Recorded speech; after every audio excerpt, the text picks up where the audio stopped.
Para quienes se vienen sumando esta mañana, hemos leído en el libro de San Marcos, capítulo 5, versos 21 al 43, que es el final de este capítulo. Y para recordar, ¿no es cierto?, lo que fue la predicación anterior de este capítulo 5, ¿no es cierto?, algunas reflexión y algunas cosas que vimos en esa oportunidad. Recordemos que Jesús habían salido de Capernaum y habían ido a la ciudad llamada Gadara. Recuerden que ellos habían vivido una situación muy fuerte, digamos. Ellos habían enfrentado una gran tormenta, ¿no es cierto? Y por lo tanto, ellos que eran, algunos de ellos expertos, pescadores y acostumbrados a la situación en alta mar, en realidad es un lago grande y por eso se señala como el mar de Galilea, tuvieron varias dificultades para poder llegar y ahí ellos experimentaron el poder de Dios al parar los vientos, ¿no es cierto?, y la tormenta que estaba ahí en medio de la noche se había manifestado. Ellos llegaron a esta ciudad, a Gadara, y ahí ocurrió lo que estaba en los planes de Dios. Recuerden que Jesús tenía una agenda que no la dirigía solo, sino que su Padre le había dado expresamente instrucciones de cómo debía cumplir paso a paso su ministerio. Y lo que ocurre en ese lugar es algo glorioso. La palabra del Señor nos describe que ahí había un hombre que estaba totalmente marginado de la sociedad.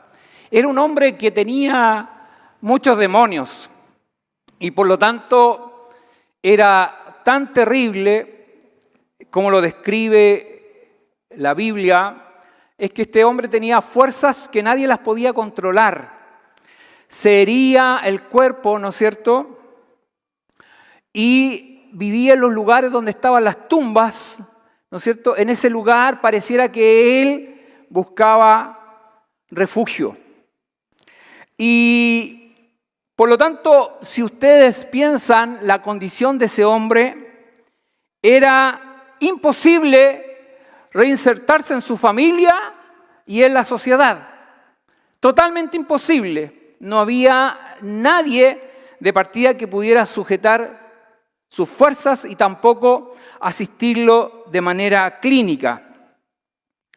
Y nosotros, si recordamos, lo que ocurrió ahí es que Jesús, al poco andar y haber desembarcado de la barca, este hombre sale al encuentro de él.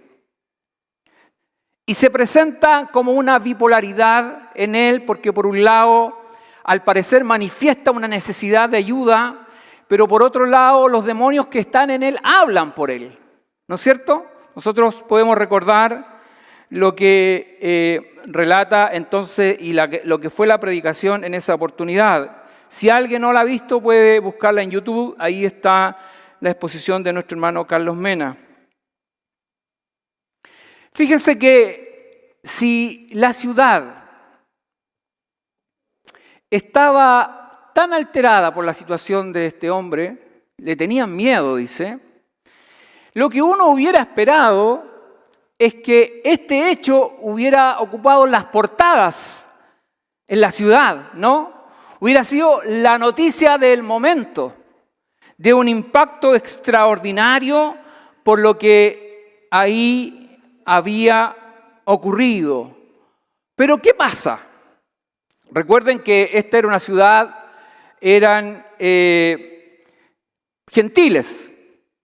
No tenían la formación que tenían al otro lado del lago. En Capernaum era gente creyente que le temía a Dios. Acá eran totalmente gentiles, paganos y tantas costumbres que ahí se mezclaron en ese lugar. Y por lo tanto, lo que hubiera sido un acontecimiento para la ciudad, finalmente la visita de Jesús terminó siendo un problema.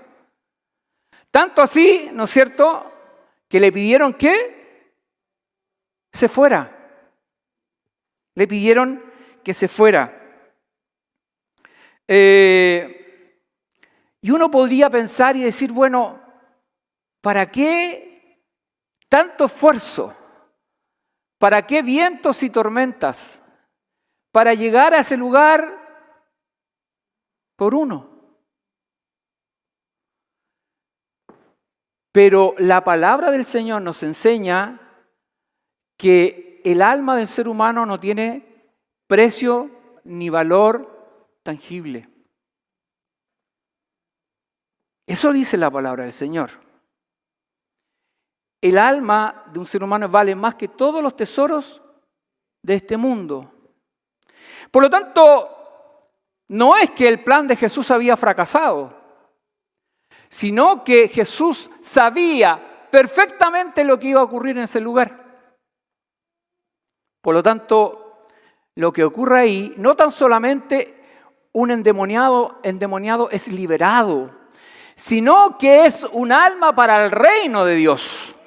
Y así lo relata la palabra del Señor y dice que Él comenzó ¿a qué? A dar testimonio de lo que le había ocurrido, tal como se lo pidió Jesús. Porque Él lo que quería en gratitud era seguir a Jesús, que mejor era estar al lado del Maestro. Si al final Él era una causa perdida, despreciado de todos, ¿qué más daba? Que Él se fuera con Jesús, ¿no es cierto? ¿Pero qué le dice Jesús? No, anda y cuéntale primero a quiénes, a los de tu casa. Ahí, que comience el evangelio en tu casa. Y luego comienza a testificar de las grandes cosas que Dios ha hecho contigo. Y dice la palabra del Señor que por toda la provincia Él comenzó a hablar de Jesús. Por lo tanto, yo no tengo ninguna duda que ese hombre llenó todo espacio, todo lugar que pudo con el nombre de Cristo. Y así la iglesia de Dios comenzó a multiplicarse. El hombre volvió a su sano juicio y él daba testimonio de lo que había ocurrido. Por lo tanto, quizás para muchos de nosotros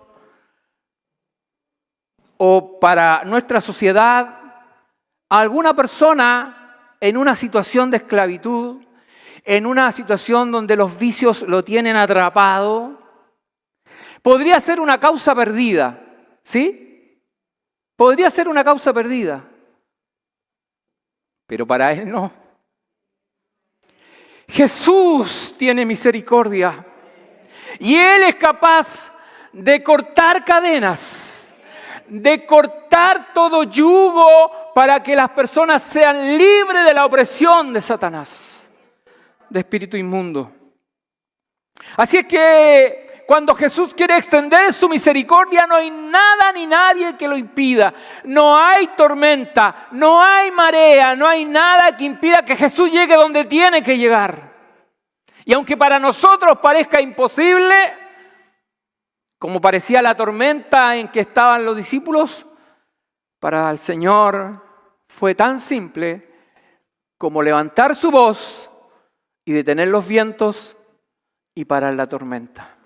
Ese es el Jesús al cual nosotros adoramos y servimos. Así es que Jesús termina lo que Él fue a hacer a Gadara y por lo tanto Él regresa. Así es que Él vuelve a Capernaum. Y al otro lado Es totalmente distinto el escenario al que él había presenciado en Gadara. Vuelve a las playas de Galilea, a Capernaum, ¿y con qué se encuentra? Con una multitud. ¿Cuál era la gran diferencia?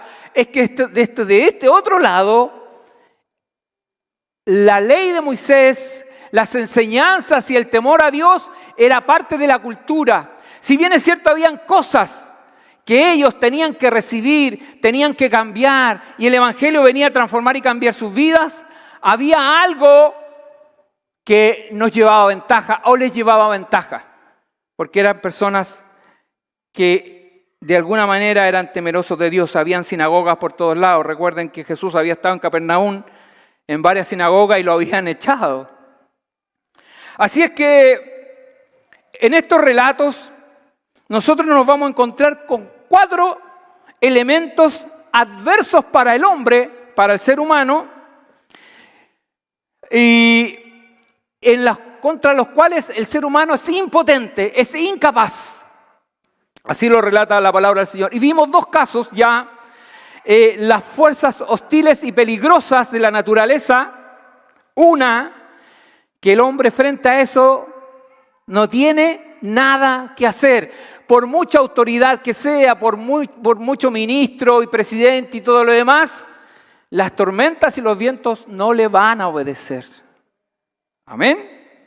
1. 2, hemos visto cómo los poderes espirituales de maldad pueden, ¿no es cierto?, esclavizar y atormentar a un ser humano. El endemoniado gadareno. Segundo. Tercero, en lo que vamos a ver hoy día, las enfermedades incurables que los médicos no pueden resolver. Lo vamos a ver hoy. Y el cuarto, que es lo más tremendo, frente a la muerte, el ser humano no tiene nada que hacer. Pero nosotros vamos a ver cómo el poder de Dios se manifiesta a través de Jesús en estos 2 eventos que vamos a ver ahora. Amén. Así es que si yo tuviera que titular esta predicación esta mañana, lo pondría: Jesús, la esperanza de aquellos que no tienen esperanza. Eso yo diría en esta hora. Jesús así que regresa a Capernaum y el escenario es totalmente distinto. Muchas personas que ya habían escuchado, recuerden que ya vamos en el capítulo 5 y varias cosas habían ocurrido. Varias sanidades, ¿sí? Recuérdense que a Jesús lo echaron de la sinagoga por haber sanado al hombre de la mano seca, ¿no es cierto?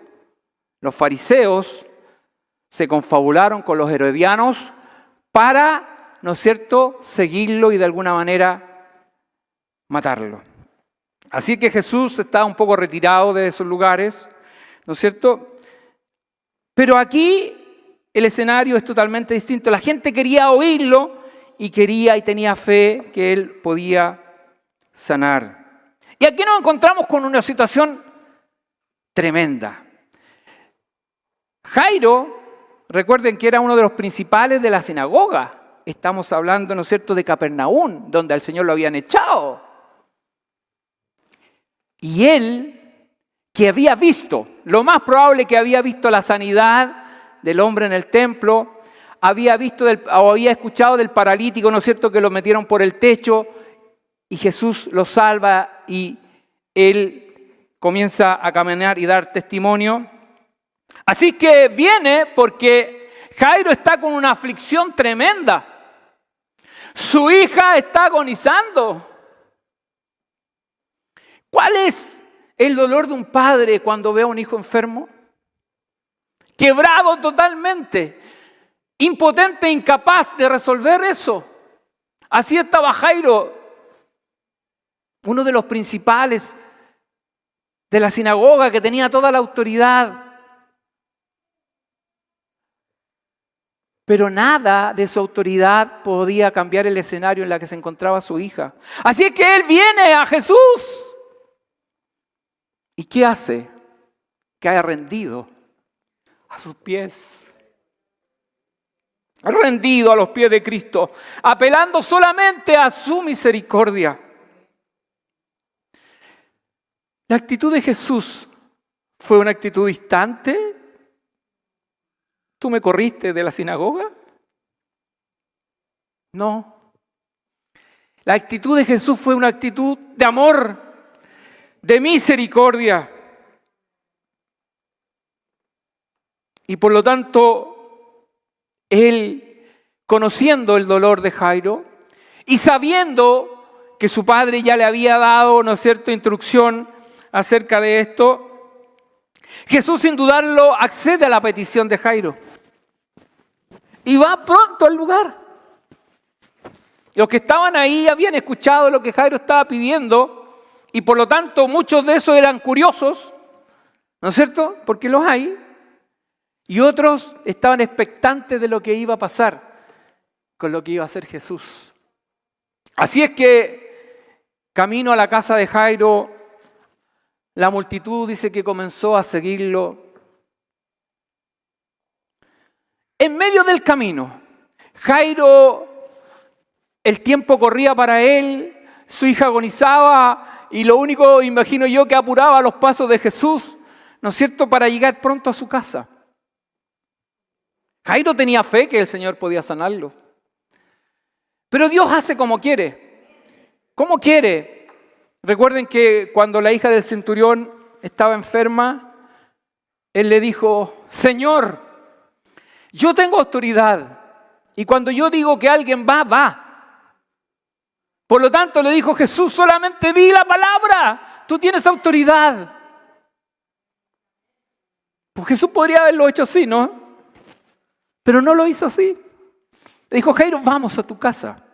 Vamos a tu casa. Pero en medio de ese tránsito, de ese caminar, aparece una situación inesperada para Jairo y para la multitud. Para Jesús no.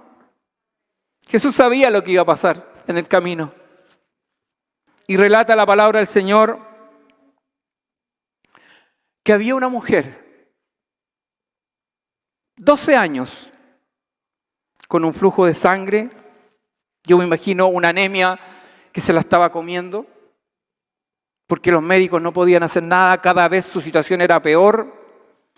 Me imagino sus fuerzas debilitadas, pero ella sabía que si solamente tocaba el vestido de Jesús, ella sería sana.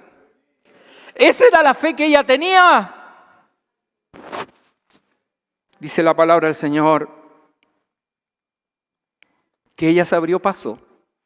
Imagínense la gente toda en la multitud. No sé si a usted le ha pasado, pero muchas veces los que viajamos a Santiago nos toca andar en metro, tenemos que andar así, porque la multitud ahí, ¿no es cierto?, te aprieta.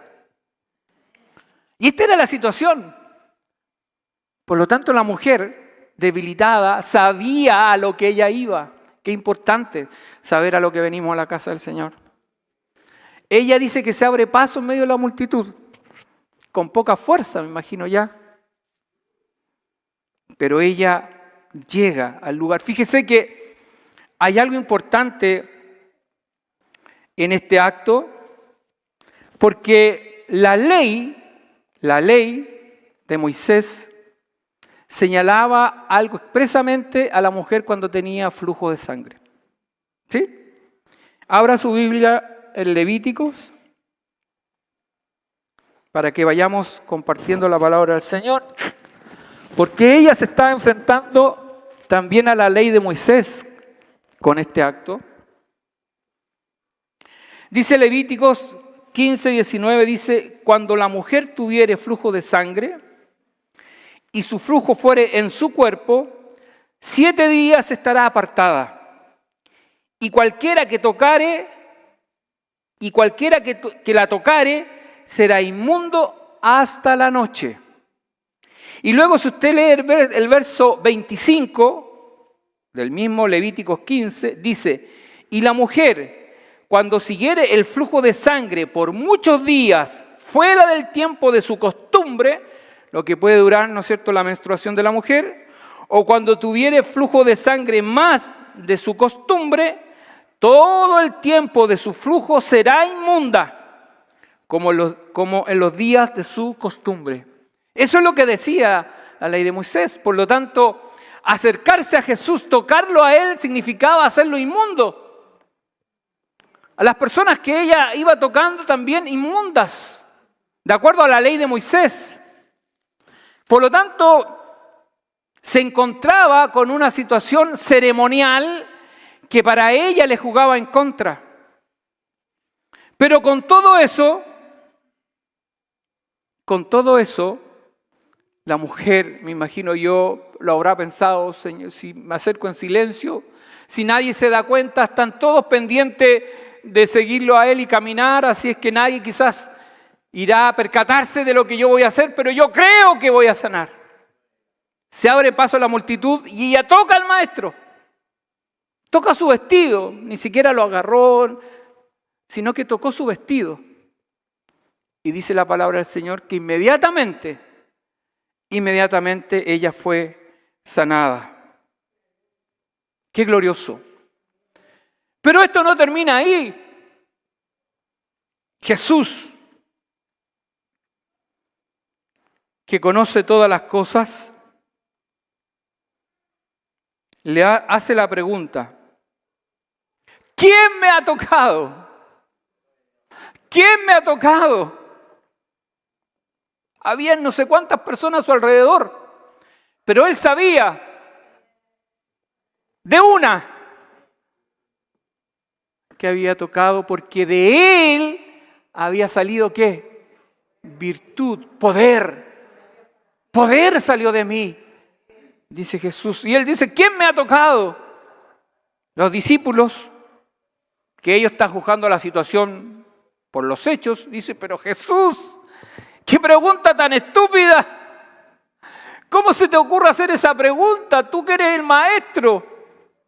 Si la gente toda te están apretando, la multitud nos aprieta. No se trata de eso. Virtud salió de mí. Alguien me ha tocado, alguien que está aquí. La mujer que quería pasar inadvertida, dice la palabra del Señor, que se llena de temor. Le da miedo porque va a quedar expuesta. Va a quedar expuesta ante la multitud, ante los religiosos. Era una cosa ceremonial que ella no podía hacer eso mandaba la ley. Así es que lo mejor que ella puede hacer, dice el verso 30 y algo, a ver, dice: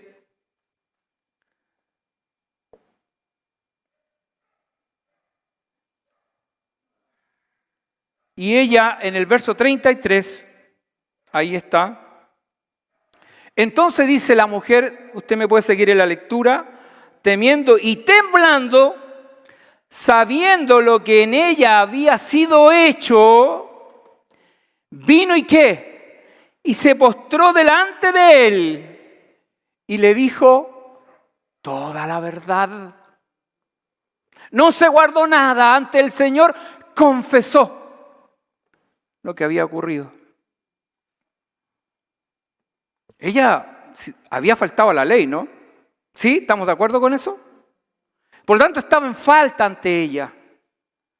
Pero ella le confiesa al Señor, y esa es la importancia de la confesión, que nosotros debemos aprender también. La importancia de venir a Cristo, rendirnos ante Él y confesar ante Él aquellas cosas que están mal. Jesús, en un acto de amor y misericordia, dice el verso 34, y Él le dijo: hija, tu fe te ha hecho salva, tu fe ha permitido que sanes y quedas sana, dice, de tu azote. Qué bendita misericordia de Dios. No se sabe cuánto tiempo está transcurriendo. Recuérdense que no se nos pierda Jairo de vista. Jairo está ahí como un poco preguntándose, pero Jesús, ¿por qué te paras? ¿Por qué te detienes a hablar con esta mujer? Ella no tiene el problema que tiene mi hija. Ella ha venido caminando, mi hija se está muriendo. ¿Cuáles son tus prioridades? ¿Cierto? ¿O no, usted no lo pensaría así? Lo pensaríamos así. Pero el Señor dice que mis pensamientos no son tus pensamientos. Él conoce y sabe todas las cosas y los tiempos para responder. Jairo, que está ahí expectante, ni me imagino cuántas preguntas se habrá hecho mientras Jesús conversaba con la mujer le confesaba, se tiraba ahí a los pies de Cristo. No dice la palabra cuánto tiempo transcurrió, pero para Jairo eran mucho tiempo. Mucho tiempo. ¿No le ha pasado a usted en situaciones que parecen horas y han sido segundos, minutos? Bueno, esta era la situación de Jairo. Tremendo.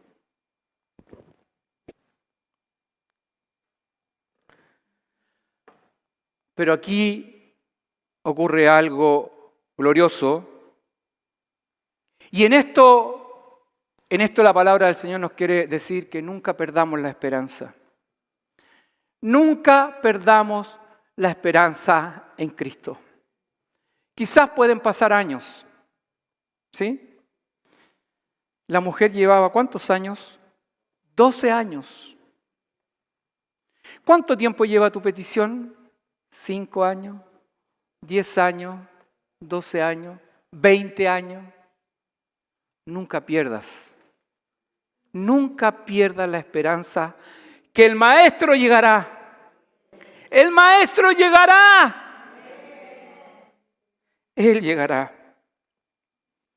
Dice los versos 35 al 43 que mientras él aún hablaba, mientras conversaba con la mujer, mientras trataba con ella, mientras le decía no solamente que había sido sanada, sino que había llegado el evangelio de salvación y vida eterna a su vida. Porque yo no tengo ninguna duda que esa mujer es parte del reino de Dios. Jesús tenía que hablar con ella, no podía dejarla así nomás. Pero mientras está pasando esto, llega una mala noticia. Mala noticia para Jairo. Dice el verso 35, mientras él aún hablaba, vinieron de casa del principal de la sinagoga, diciendo, Jairo, tu hija ha muerto. No molestes más al maestro. ¿Para qué? Ya todo está consumado. La muerte pasó sobre ella. No hay nada más que hacer. Tremendo, ¿no? Tremendo. Pero Jesús no había dicho la última palabra.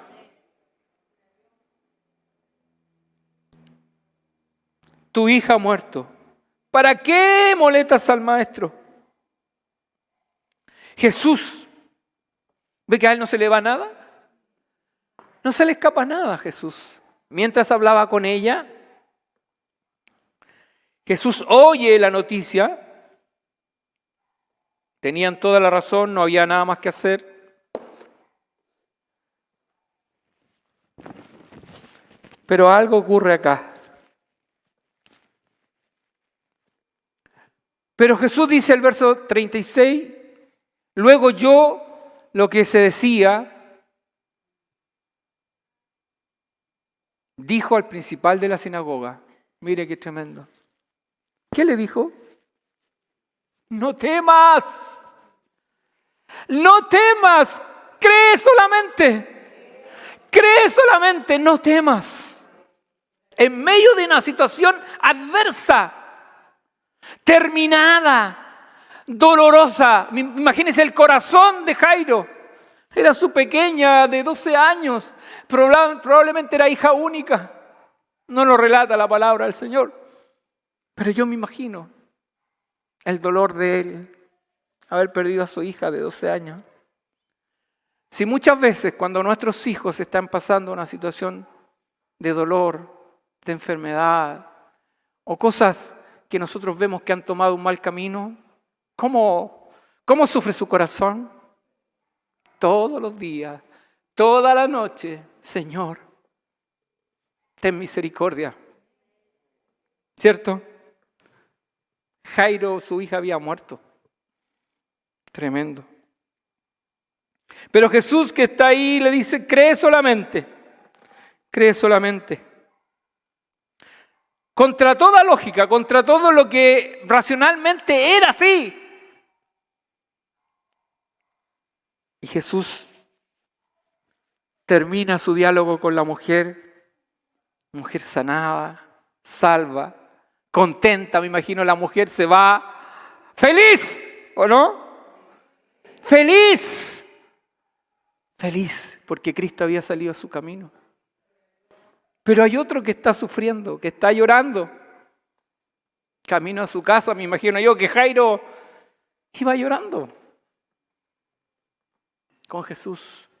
Jesús diciéndole, cree solamente, cree solamente. Así que Jesús llega al lugar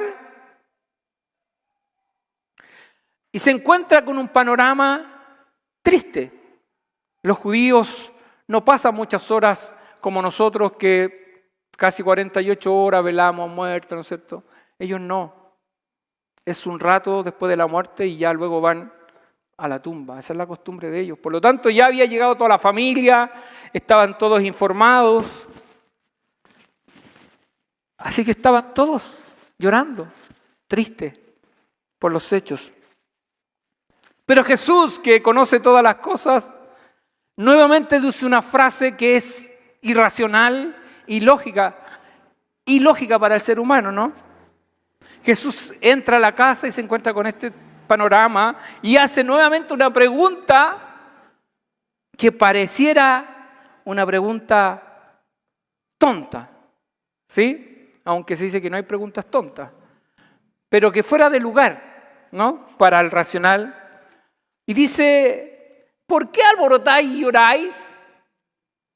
Imagínense la pregunta. ¿Por qué alborotáis y lloráis? La niña no está muerta. No está muerta, está diciendo Jesús. Pero ¿cuál fue la reacción de la gente? ¿Fue sumarse a la fe de Jairo? No. ¿Qué es lo que decían? Se burlaban, dice la palabra del Señor. Se burlaban de él. ¿Pero qué hizo Jesús? Sacó a todos estos incircuncisos, falta de fe, fuera. Dejó a sus padres, que estaban esperando en el Señor, y 3 discípulos que, según algunos comentaristas bíblicos, dicen que en boca de 2 o 3 testigos consta toda verdad, y esa era parte de la ley de ellos. Siempre en ciertos hechos habían testigos. Por lo tanto, Jesús va con 3 para que sean testigos, porque después tenían que contar las cosas que él había hecho. Así que va al lugar y se acerca a la niña. Está inerte, sin pulso, sin nada, estaba muerta. Pero él, con ese corazón amoroso, dice la palabra del Señor que él toma la mano de la niña. En el verso 41 le dice, Talita Cumi, que traducido es, niña, a ti te digo, levántate. Levántate de la muerte. Ese es el poder de Dios. Él venció la muerte porque Jesús dijo: yo soy la resurrección y la vida.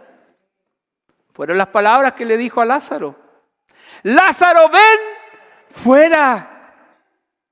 El corazón de Jesús era Jesús hecho hombre, ¿no es cierto? El Hijo hecho hombre, por lo tanto, Él estaba dolido con la muerte de Lázaro, ¿sí? Pero en medio de su llanto, sabía que tenía la autoridad sobre la muerte. Talita Kumi, niña, a ti te digo, levántate.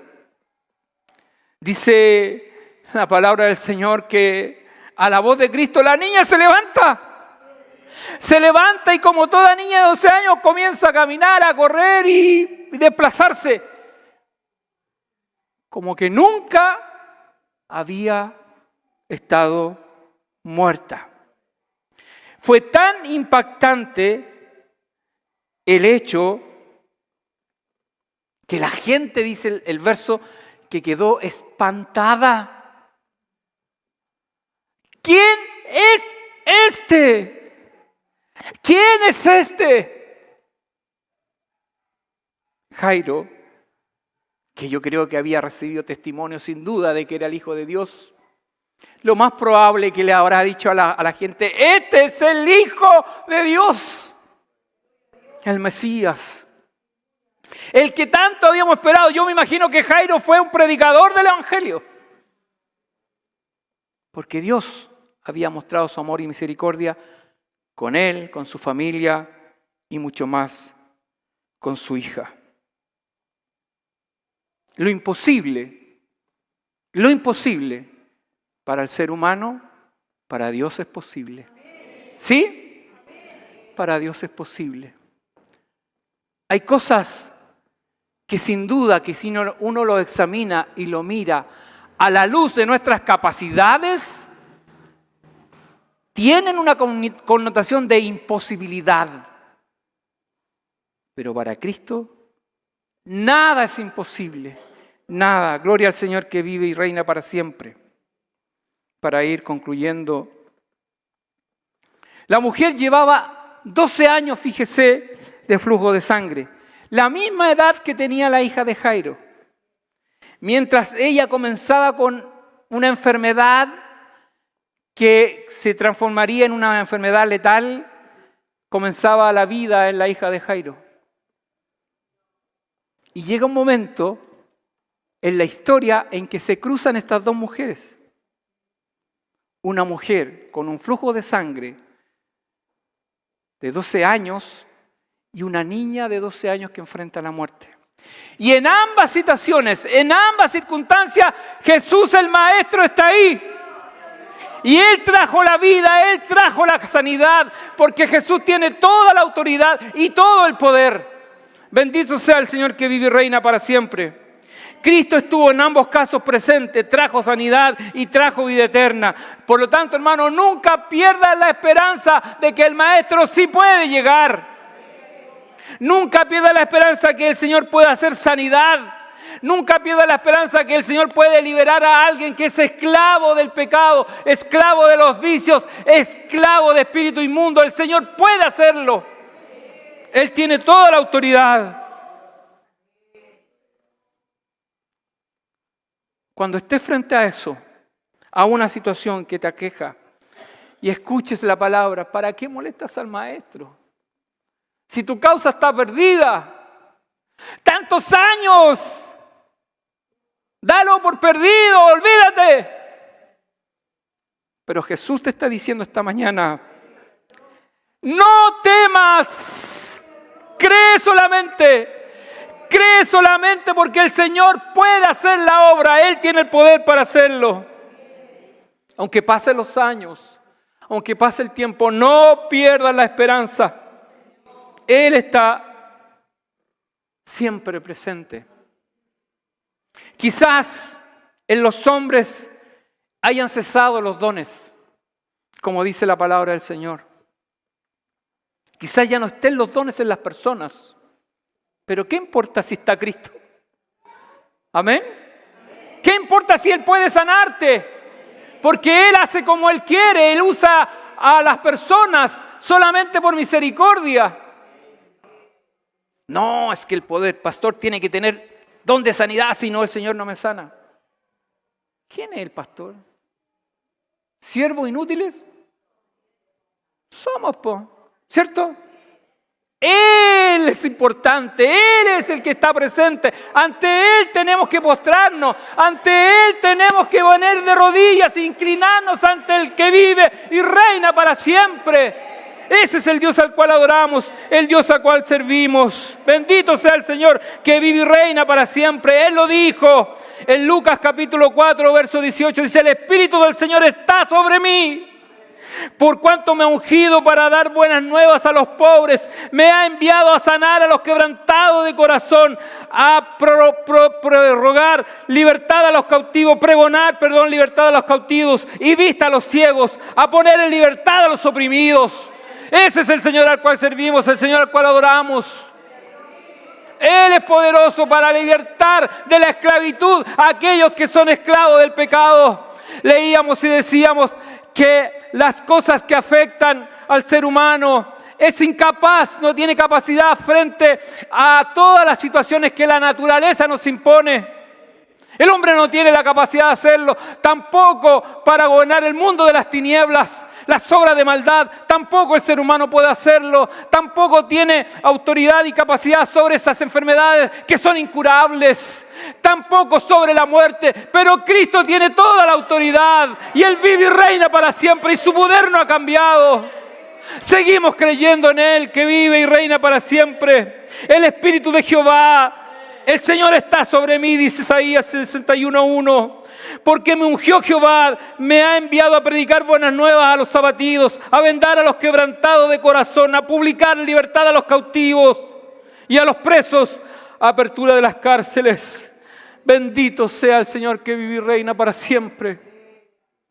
Juan, estando ya terminando sus días, Juan el Bautista, él tenía ciertas dudas sobre quién era Jesús. Si era Él o no el que había de venir. Dice San Lucas 7:22, cuando le preguntan los discípulos de Jesús, Él dice: y respondiendo Jesús les dijo: haced saber a Juan lo que habéis visto y oído.